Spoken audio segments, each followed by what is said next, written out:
Indiana Jones. It's a podcast about Indiana Jones. Every movie, 1 minute at a time. Indiana Jones Minute. Welcome back to the Indiana Jones Minute, the daily podcast in which we get right to the heart of Indiana Jones and the Temple of Doom, 1 minute at a time. I'm Pete Mummert. I'm Tom Taylor. I'm Gerald Christopher Marcus Porter. And we are joined today once again by Reed Cavanah, who you may remember from Belloc's tent way back in Raiders of the Lost Ark. Welcome back, Reed. Hey, hi, hello. I've been here the whole time, actually. I've been hiding against this mural of podcast guests. You probably just didn't see me over here. Oh, right under where you signed your name. I see. Perfect. And I liked last time we were talking to you, you brought up some of the great femme fatales in history, like Barbara Stanwyck. And today we're talking about another great one, Willie Scott, minute 50. Which begins with Indy telling Willie that she knows where she can find him, and it ends with her staring very wistfully at a closed door. And she's standing in the doorway at the beginning of this. They're yelling at each other across the hallway like two sloppy Americans in a beautiful Indian palace. And she says, 5 minutes. You'll be back here in 5 minutes. And I just want my note says, he was just there. You just had him in your room exactly where you wanted him. And we were saying this yesterday. For some reason, you got nuts and pissed off, and now for some reason you're mad about that. I don't know what's going on. The confusion is hemorrhaging into this minute. Yeah. Yesterday, minute 49. You know, it's bleeding into minute 50 here. But you raise a good point, Tom. I mean, do we really believe here that Indy will actually be asleep in 5 minutes? I mean, because I'm thinking, look, it takes at least 2 minutes to pray to your guardian angel and take a cold shower. And, I feel like he would just be laying there, like thinking to himself, haven't killed anybody in a while. Yeah. I wonder when that's going to start up again. I got the old bloodlust. Well, cold shower, do push-ups, guardian angel. Cold shower, do push-ups, guardian angel. Like, I mean, that's he's not going to be asleep in 5 minutes, especially after he just made out with her. They had the whole apple thing, and what was it? What was it like? Nocturnal habits. Yeah. I mean, he's not going to go from 100 to 0 in 5 minutes. Yeah. Yeah. Although I will say he probably hasn't had a good sleep in a bed since like Shanghai. You know, he's been sleeping on elephants and in jungles and stuff. He's probably pretty sleepy. He's probably pretty tuckered out. Yes, he's all worked up in a girly way, but he might go out like a light. Who knows? Well, that's an interesting question, though. We haven't really discussed how long he's been here. Like, how long do you think it's been since Shiva brought him from the sky? He spent like one night in the village, right, when the kids showed up, and it seems like they left the next morning. Right, where he chucked Short Round's chin. Yeah, they had that little thing. Yeah, that loving moment. And then they spent one night on the road, like in the jungle on their way to Pankop Palace. It seems like that was just one night. And I think this is the third night. I think, yeah. Okay. I think they just got to the palace this day, don't you? Yes, they just finished dinner. Yeah. Can we gauge it? Can we gauge it by stubble growth? I mean, that's obviously become a theme. Yeah, although this is pretty consistent. No, yeah. Well, wait a minute. No, remember we have the line literally a few hours before. Shorty, where's my razor? Yeah, have you seen my razor? Yeah. Yeah. So, that's what I mean. I think that means he didn't have one, right? So I feel like we've got a consistent pattern there. I think we've got a few days of, I don't know, yeah. And he was clean-shaven in Shanghai, wasn't he? Yes. Yeah. Yeah. So there you go. It's exactly 3 days of stubble. What's interesting And I know you kind of, I don't know, you always talk about this, Tom, sort of Indy's smoothness and his voice, and he'd put you right to sleep, and he's, who's in control here. Right. And when he does say, I'll be asleep in 5 minutes, he says it with such poise and aplomb, and he's and Willie is actually agitated. Mm-hmm. Like she sounds like me right now. She's like 5 minutes. She kind of spits it out. I kind of like that. I think I have a crush on Willie still. I have to say, yeah, like weirdly, the more time goes on, the more I appreciate Willie, simply because there's almost this meta thing going on where it's like she's just a normal person who was thrown into the next Indiana Jones movie, and yet they decided to make the next Indiana Jones movie a lot crazier than the last Indiana Jones movie. Yeah. And so it's like, I feel like anybody would be irritated by the amount of of wackiness going on. Just, bouncing around, going places, jumping off out of planes and everything. Yeah. Like it's completely justifiable, and yet all I've done my entire life was hold that against her as a character. But looking at it from that context, it's like I kind of dig it. It kind of works for me. It's like I would be much worse off than that. Yeah. Me too. My mom just went to visit my some family who had moved to Ecuador, and they just hiked through the jungle a bunch and all that. And she was talking about going there, and I was like, Jesus, I just like restaurants too much. Like I just sit in a chair and that is like my chairs that I normally sit in and eat food I want to eat. And it's like, I am sure it's beautiful, but you came back with bug bites all over your legs, and I'm not into it. I cannot hold that against her. I'm kind of the same way. Well, I mean, Pete and I just got back from trips out of the country, and apparently you're completely unscathed. And I obviously have a hardcore respiratory infection, and got held up at gunpoint. That's right. Oh boy! So all for the show. All for the show. Yeah, that was a little crazy. But you know why I'm okay? Yes, because you took Pepto-Bismol and you didn't get robbed. And because I closed the mosquito net on my bed when I was in it. There you go. I'm sorry. This drives me crazy that she's lying in her bed. I wonder if she even knows what that is. Maybe she just thinks it's a weird little drape thing. Yeah. Decorative. Have you guys talked about like the weird, like obviously they're doing a lot of like backlot stuff for the interiors here, I imagine. This was all else. Yeah. But it seems like weirdly kind of possibly in keeping with the rest of the cultural accuracy of this particular film. It looks like that's totally like Islamic like lattice patterns and stuff all over her room. Like it's not really like Hindi architecture even, which I kind of found funny. Like I liked the idea that they had these two different, that every room in this place would be different and it would have a different style, and it's like it's very cool, sort of adventurous concept and everything. But yeah, I just kind of thought that it looked like they were just kind of pulling from whatever in that particular room.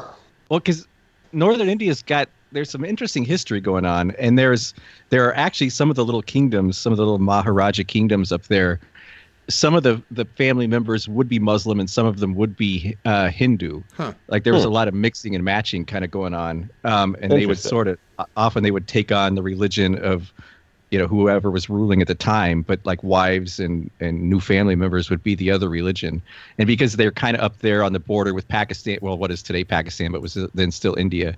Like there was a lot of mixing of the religions. So that actually might have happened. That makes sense then. Yeah.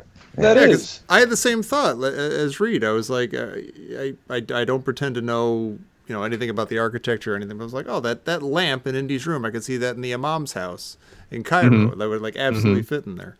Yeah, have you guys looked at the locations I was recently reading about this, the original locations they scouted in India, before they before they were no longer allowed to do that. Before they let somebody read the script. Yeah.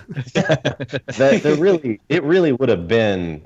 It would have been that much more colorful. I feel like it was very. They were all very kind of bombastically colored. Like the palace was like a bright sort of pinkish red from outside, and it would have been kind of interesting. It would have definitely expressed the inner the inner bright colors and manicness of the rest of this movie. But it's still, I do like the variation. That's what makes this so I don't know, just very, very appealing movie to look at to me. Oh, sure. Mm-hmm.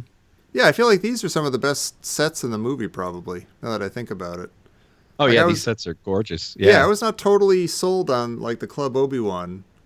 There was something kind of like Right. fakey about that. But then these are just nice and opulent, and I kind of feel like I'm in a place, and it's working for me.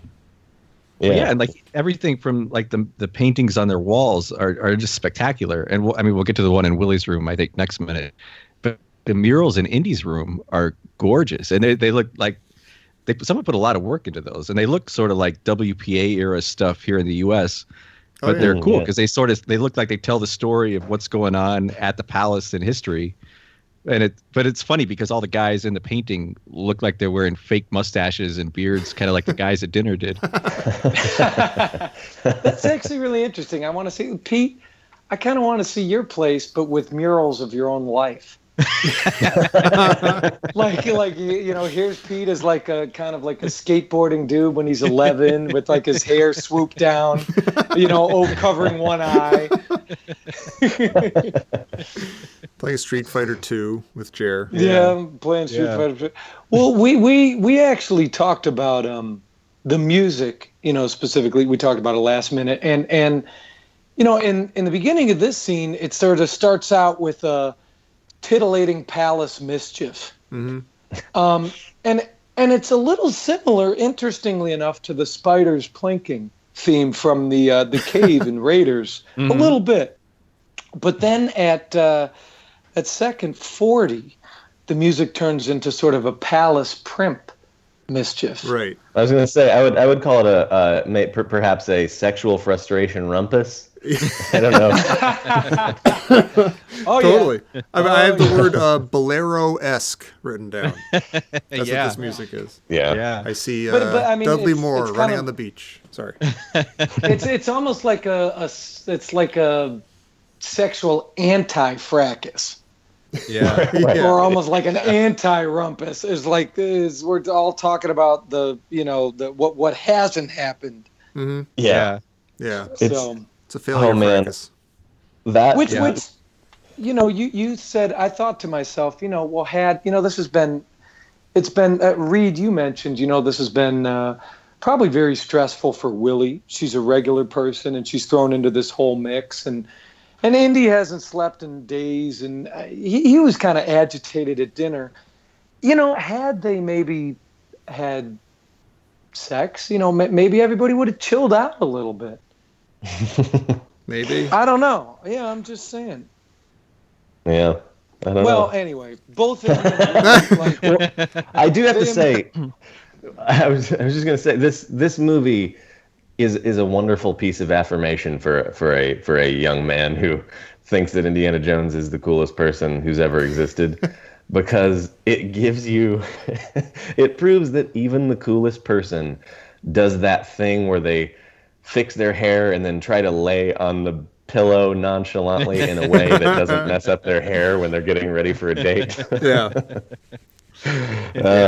Everybody does it. I wondered, do they do that? They show that, everyone, even heroes and famous chanteuses, are insecure. Yeah. Right. Yeah. And it made me wonder, so are they trying to show that Indy and Willie really aren't that different after all, Yeah. Yeah.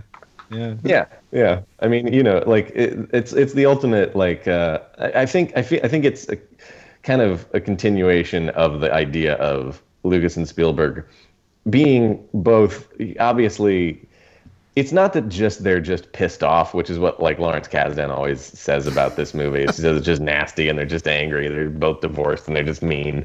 And I don't know that it's that. I think it's more like with a little personal experience there. It's a little bit more just being like raw and just having everything a little closer to the surface.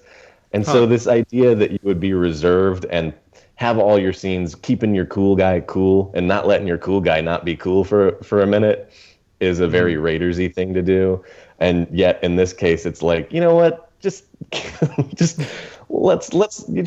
curl your lip up and check your teeth for stuff on camera. Let's just show everybody everything, the bare reality of your actual, you're a human being.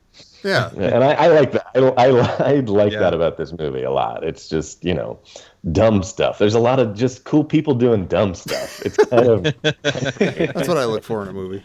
But no, that's true. Those are very Indiana Jones moves, like him checking himself in the mirror and stuff. And yeah. Well, if you hold your palm in front of your mouth and blow, I mean, can you really tell if your breath stinks? I've tried so many times, and I never know for sure. Maybe if you're super hungry.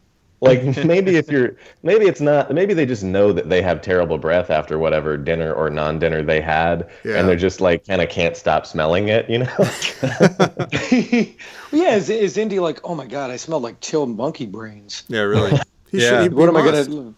Yeah. But is it they're sort of both acting tough towards each other, but is that a little bit of a chink in the armor that they both actually are somewhat caring of the other one? Like they don't want to smell bad, so the other one doesn't have to go through that. Right. Yeah. I don't know. Maybe. Or is it really? Oh, go ahead, Jerry. I was just gonna say, is it really just selfish? They're like, I want all the ducks in a row. Yeah. To make sure I seal the deal here. Right. I don't want. I don't want anything trying to interrupt this minute here. I don't want assassins. I don't want. Yeah. Right. Now, the weird part here, and this is a little bit nitpicky, but Indy is sitting in his room, just like he's looking at the clock. He's like, okay, 4.5 minutes, and he's. I gotta interject. By the way. Oh, I was just sorry. I was just gonna say that happens at the exact 30-second mark of this minute. He says. Oh, really? He plops it down and says 4.5 minutes. That's nice. That's awesome. Yeah. But he. Oh yeah. So I mean, is he? It seems like he's waiting for her to show up, but she was the one who gave like the 5-minute ultimatum, like you'll be back here in Willie's room in 5 minutes. But there's no end of the. Nobody shook on anything about her coming to his room or anything. And by the way, I thought he was going to wait 5 minutes and then show up after. Like he was going to show her he could wait longer than 5 minutes and then show up. That was 5 minutes and 12 seconds. Okay. Yeah. Well, doesn't he say you'll know where to find me? Yeah, in my room with like the 7-year-old kid sleeping on the couch. Let's go make out in there.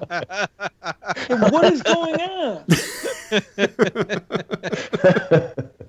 I mean, what is going on? I do like, though, that seems like a very... Shorty seems like a very natural kid move. Like, he is knocked out. Oh, like, yeah. His hat's like over his eyes. His legs up in the air. You're saying they can get away with listen, Indy's not going to have to tell Shorty what happened. No. Shorty's going to witness it. Yeah. They'll just have to confirm some of the sounds and things. 7. He's a 7-year-old orphan. This isn't. It's almost like Indy is just like, oh, he's seen everything by now. I'm sure it's fine. It's like nah, dog. He probably hasn't seen that. Probably not. I'm gonna show you how orphans are made. 20s. Well, that's what's kind of weird. We keep going back and forth. Like, Indy's sort of a father figure until he's not, and they're like, bro. Right. And I mean, has your dad? Have you ever asked your dad, like, hey, yo, let me know what happens tonight? You know what I'm saying? I had to go to like the sex education thing in 5th grade with my dad, and that was a nightmare. Like we didn't have to talk to each other. It was like we just watched a movie from like 1956, and we're like, can we get out of here? Jeez. Oh, you big lummox. Speaking of the big lummox, I was thinking of you in this scene, Tom. Oh, thank you. There's you talked about on Caddyshack Minute a poster you had up in your room of Lonnie Anderson. Yes. And Willie Scott has a very like either Marky Post or Lonnie Anderson look going on here with she the hair. does. And I should have had a Marky Post poster. like, That would have been she good. looks like she's right out of an 80s sitcom. Yeah. Yeah, her hair got very soft and smooth between dinner and now in this whole sequence. Like it was very, it had like those like little tight curls. Not that I'm paying attention, but they had those little tight curls and stuff, or whatever they were, like kind of like waves or something with that headdress and everything. And now it's very just like blown and floofy. Yeah, very 80s. She's got a lot of different kinds of 80s hair in this movie. Yeah, it's funny. Does feathered hair? I don't think feathered hair just happens. Yeah. She didn't just like towel dry her head. Any 20s or 30s hairstyle just turns into that on its own, and somebody in a Poison video just decided that it was a good idea. Well, what's interesting is when Indy checks himself in the mirror, he kind of puts a little part in his hair. Yeah. He kind of just reinforces the part. But Willie, when she checks herself, she reinforces the feather. Yeah. I mean, however, the girls in that's the audience possible. in 1984 totally understood. They were right there with her. Well, Pete, go go ahead. Well, I was gonna say last minute we were talking a little bit about the palace slave line, and there was a deleted thing here in the script. There was a thing where Indy's kind of pacing back and forth, and he goes, "Wants me to be a palace slave?" Oh. And in the script, he picks up his whip after he says that and kind of looks at it longingly, like kind of considers it for a little while. Are you kidding me? No, I'm not kidding you. This movie is bananas. Speaking of a Poison video, Wait, I called that. You did call that, yeah. Oh, you did. That's right. Dave Jones, I yeah. did. He's way into that. Yeah. She's his cherry pie. Oh, Jesus, cherry pie. Well, oh, God. Well, okay, Pete, I have a question for you. Yeah. When Willie postures on the bed, it's sort of at the end of this minute, what object is under her chin? It's the food, right? The plate of food. Oh, is it really? Yeah, is it like a is it an orange? I couldn't really see it. Or is it like a mank? Like what is it? Like Oh, a it is. papaya? It's like a papaya, maybe. Oh, yeah. Like a grapefruit? I don't remember that big. on the plate though. When Indy had it earlier, I just remember that. Yeah. But I mean, her chin is her chucked chin is directly over that piece of fruit, is it not? Yeah. It is. Like it's kind of prominently placed. It's pretty calculated for somebody who's been like primping and like, trying to present exactly the image she wants him to see as soon as he walks in at 5 minutes and 12 seconds. Yeah. But yeah, so It's interesting though that it's weird. it makes me think she's still suffering the effects of starvation because she took one bite of the apple and she was starving, but now she's completely disregarding the food. Yeah. And it's like inches from her mouth. Yeah, it's right. Yeah, she's smelling it. You can almost taste it, and she's completely ignoring it. Well, maybe she's waiting for like the 5-minute mark, and then when he doesn't show up, she's like, all right, forget it. I'm just going to eat instead. That's what I was mostly into anyway. I do always feel like, for some reason, most of the visible food in that, isn't it? It's like, is it like grapes and a green apple? And it's like, it's the most like you're 7 years old and it's snack time kind of food you could possibly have. Yeah, put a little bit of peanut butter on one of those things. Come on. Make it appetizing. It's also, if you're starving, probably the least satisfying meal you can Right. think of. Yeah. Just glucose. Yeah. I don't know, the eyeball soup though was pretty. I mean, the apple might look good after the eyeball soup. Well, sure. I mean, Yeah, I don't know. That's maybe look just good, my own sort of Ptolemaic cultural view. It's appetizing, but it's not going to hit the bottom of your empty gut. No, I understand. And usually, I mean, even with fruit, I mean, sometimes you can get like that sugar crash. Oh, sure. Yeah. Yeah. It just makes you hungrier, really. Yeah, if you're just starving and you just have an apple, it's like about 20 minutes later, you're like, oh my God, I need to go lay down. Yeah. Well, that's why it's 5 minutes. That's why they have to put a specific time. Yeah, you've only got 5 minutes. In before 20 I minutes. I just ate an apple. Hurry up. God, I'll tell you this, I haven't had any fruit, and these 3 minutes make me feel like I need to lie down. Yeah. And not in a good way, you know? You'll be all right. He told me that in 9th grade too. I know. It wasn't true then. It's not true now. So when Indy's kind of checking himself, if you look in the background, there's incense burning, and I was wondering if Indy decided to burn some incense, or if they just left that in the room, or if Short Round set that. Huh. It's no spoilers, but it's the assassin setting the mood. That's, I'm sure. Wants to get things just right. Like, Everybody's this doing is that. Nag Champa. It's very good for murder and strangling with a garrote. Let's Yeah, remember you the think moment. he's sitting there. I can't stand the smell of death. I'm gonna have that in my nose all night. Well, I will say, I think some of the love aspects here don't work very well, but some of the stuff coming up in the next couple of minutes is one of my very favorite parts of the movie. Like, I think the way they mix and match stuff coming up right around now is really great. Oh yeah, Oh, the sure. setup. If this were just this scene and it were just meant to raise the tension, it would fall flat. But the idea that it's set up for a gag in a minute, it totally works. Yeah. Mm-hmm. Yeah. Well, Reed, is there any place people could find you online, or is there anything you'd like to talk about? You can follow me on Instagram at rcavanah, RCAVANAH. I try not to post anything totally meaningless and boring, and try to only post funny things. So I don't know. That's something. That's good of you. Yeah. We appreciate that on the internet. Right. And Tom, if people wanted to follow us and hopefully not find a lot of boring things, where could they do that? They could go to our website, www.indianajonesminute.com, where you can find all our old episodes and our Han Solo Indiana Jones dream pages and all things Indiana Jones Minute.